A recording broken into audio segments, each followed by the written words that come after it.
अज्ञात कौन पोस्टर लगा देगा?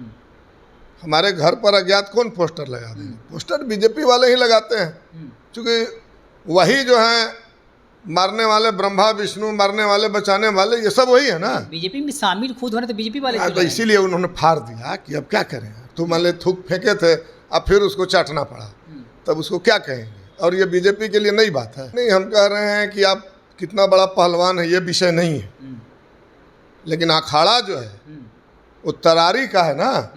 अब 4 बार से विधायक रहे कि 20 बार से रहे, सवाल नहीं है। सवाल है कि सन्नाटा में तो कोई भांज कर चला जाएगा। पुल जितना बार पलटनियाँ मार रहा है, सरकार भी उतने बार मार रही है।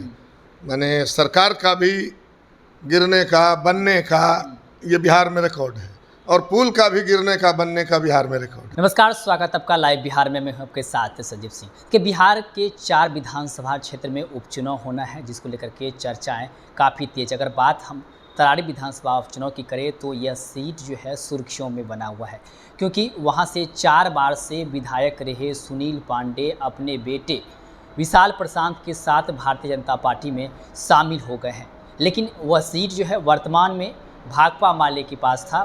2020 में जब चुनाव हुआ था तो भाकपा माले के टिकट पर सुदामा प्रसाद वहाँ से चुनाव जीते थे, लेकिन इस बार जो है वो एमपी बन गए, यानी कि आरा से सांसद बन गए हैं, जिसके बाद वो सीट जो है वो खाली हो गया। अब वहाँ पर उपचुनाव होना है, लेकिन सुनील पांडे के भारतीय जनता पार्टी में शामिल होने के बाद चर्चाएं होने लगी कि इस बार जो है मुकाबला बड़ा दिलचस्प होने वाला है, क्योंकि सुनील पांडे पिछले बार निर्दलीय 2य स्थान पे आए थे। हमारे साथ बातचीत करने के लिए भाकपा माले से विधायक है रामबली सिंह यादव जी। क्या कहेंगे? तरारी विधानसभा में उपचुनाव होना है, सुनील पांडे बीजेपी में शामिल हो गए, तो औपचारिकता है। तरारी विधानसभा का उपचुनाव औपचारिकता है। तरारी विधानसभा जिसमें परिसीमन के बाद कुछ इलाके हटा है उस क्षेत्र से और कुछ नए इलाके जुड़े हैं, लेकिन है विधानसभा तरारी। और तरारी विधानसभा क्रांति के महानायक भाकपा माले के संस्थापक नेता कामरेड राम नरेश राम की कर्मभूमि है। 1995 से लेकर के जब तक वो जीवित रहे 2010 तक राम नरेश राम वहाँ से विधायक रहे। बीच में और उस समय कोई गठबंधन से भाकपा माले नहीं जीता, अपनी ताकत पर जीता।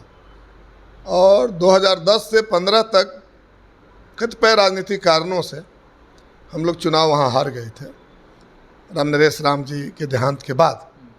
लेकिन 2015 में भी सुदामा प्रसाद विधायक बने थे बिना कोई गठबंधन के। तो इसके बाद अब तो गठबंधन है, इंडिया गठबंधन है, और वो भी दक्षिण बिहार है। 2024 में भी आप लोगों ने देखा उत्तर बिहार और दक्षिण बिहार में फ़र्क। तो मैं कह रहा हूँ कि इसमें इब्बट कहाँ है?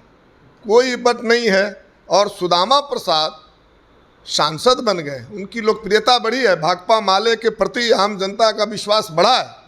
तो ऐसी स्थिति में जो ये उपचुनाव है, तो उपचुनाव है तो हम समझते हैं महान जनता पर भरोसा करते हुए कि परिणाम तो भाकपा माले के ही पक्ष में जाना है। लेकिन 4 बार से विधायक सुनील पांडे भी रहे हैं। पिछली बार निर्दलीय चुनाव लड़े थे, तब दूसरा स्थान पर आए थे। हालांकि भारतीय जनता पार्टी का जमानत तो वहाँ पे जब्त हो गया था, लेकिन सुनील पांडे दूसरे स्थान पे थे। इस बार भारतीय जनता पार्टी में शामिल हो गए हैं, और चर्चा है कि उनके बेटे विशाल प्रशांत जो है वो वहाँ चुनाव लड़ सकते हैं। तो कितनी चुनौती होगी?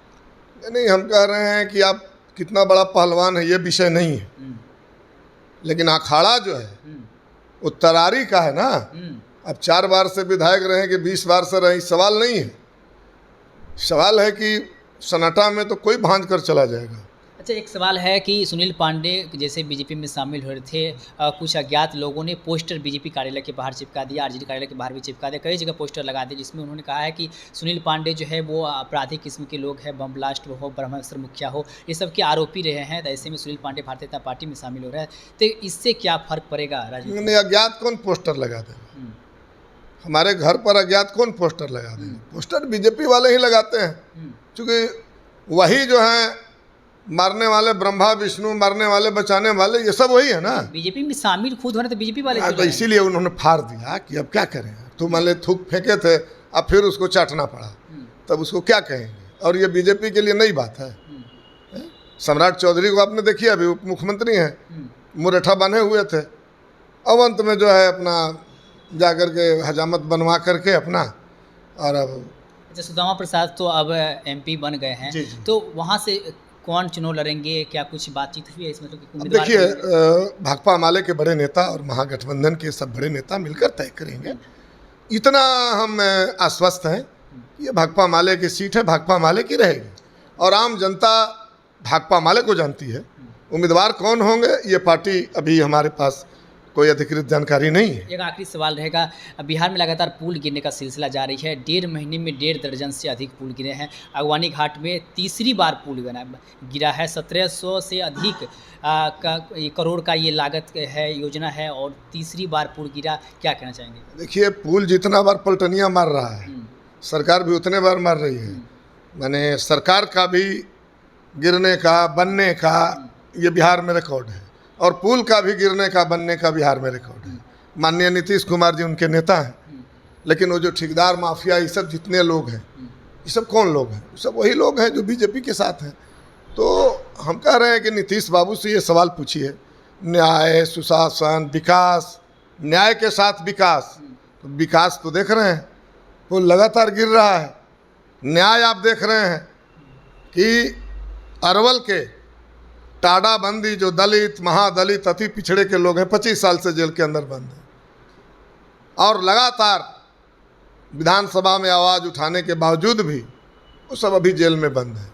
अब अनंत सिंह, आनंद मोहन, साक्ष्य के अभाव में कोई छूट जा रहा है, कोई को छुड़ाने के लिए कानून बदल दिया जा रहा है और बात अति पिछड़ी, महादलित, पसमानदा की होती है। तो आप विकास भी देख रहे हैं, न्याय भी देख रहे हैं। एक तरफ पुल गिर रहा है, किसी पर कुछ हो नहीं रहा है। ईडी, सीबीआई खूब छापामारी विरोधियों के लिए किया जा रहा है। पुल के ठेकेदारों पर ईडी और सीबीआई नहीं लगाई जाएगी। तो दूसरी तरफ हम लोग देख रहे हैं कि नीतीश कुमार ही उसके नेता हैं जो आर्थिक सर्वे कराए और बोलते हैं कि पहले कुछ था जी, हम आए तबे न हुआ, तो आप आए तो क्या हुआ। 34,000 जो परिवार है, 34% जो परिवार है इस बिहार का, जो 6,000 से भी कम मासिक आय पर जलालत की ज़िंदगी जी रहा है, ये भी तो आप आए तभी न हुआ। तो विकास देख रहे हैं, न्याय देख रहे हैं, न्याय के साथ विकास देख रहे हैं, जीरो टॉलरेंस देख रहे हैं हम।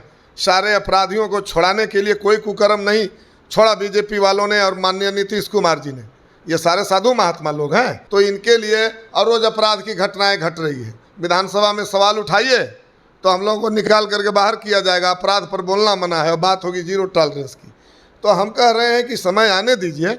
अभी तो ये उपचुनाव है, उपचुनाव में लार टपकाना बीजेपी वालों के लिए बेकार साबित होगा। चलिए, बहुत बहुत धन्यवाद। तुमसे बातचीत करे थे भाकपा माले से विधायक रामबलि सिंह यादव जी ने साफ तौर पे कहा कि उपचुनाव होना है, देखते चलिए कि जनता का क्या मूड है। और साथ साथ उन्होंने जो अपराध बिहार में लगातार बढ़ रहे हैं, पुल गिर रहे हैं, उसको लेकर के भी कई सारी बातें की। और साथ ही साथ उपचुनाव को लेकर के हमने बात की, सुनील पांडे को लेकर बात की, जो चर्चाएं हो रही थी। और सुनील पांडे अब बीजेपी में भी शामिल हो गए हैं और पोस्टर वार की शुरुआत भी हो गई है।